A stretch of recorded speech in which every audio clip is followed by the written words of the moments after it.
Kde myslíte, že je problém, keď ani jeden z našich športovcov SPF nesplnil limit na olympijské hry v Paríži?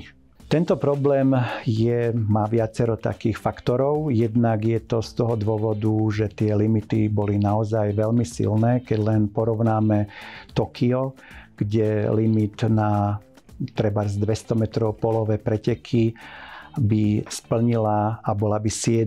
Tamara Potocká, ktorá bola ako jediná za ženskú kategóriu, tak vidíme, že dnes už ten limit bol tak vysoko postavený, že ani 7. miesto z Tokia by nestačilo na to, aby sa vôbec zúčastnila týchto olympijských hier.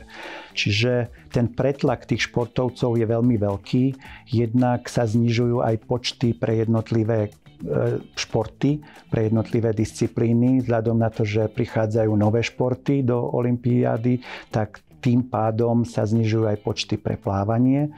A ďalšia vec je, že naozaj krajiny ako Spojené štáty americké, Austrália, Maďarsko, ale aj Kanada a ďalšie, Veľká Británia, sú tak silné krajiny, že tam vedia postaviť aj 10 športovcov, ktorí by splnili tieto limity.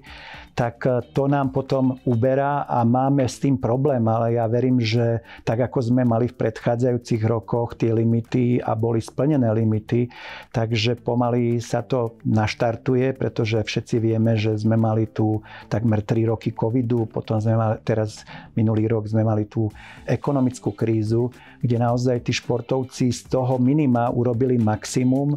A my sme sa prakticky zaradili medzi tie rozvojové krajiny, kde sme dostali 2 miesta a mohol sa zúčastniť jeden pretekár s najvyšším bodovým výkonom a takisto jedna pretekárka s najvyšším bodovým výkonom. A naozaj títo ľudia patria medzi tú špičku na Slovensku a zaslúžili si tú olympiádu, ale pre ďalšiu olympiádu, ktorá bude v LA, ja som pevne presvedčený, že tam už budem mať športovcov, ktorí budú mať splnený limit, ako napríklad Samo Košťal, ktorý už dnes klope na dvere a za 4 roky ja verím tomu, že už tu ten limit splní.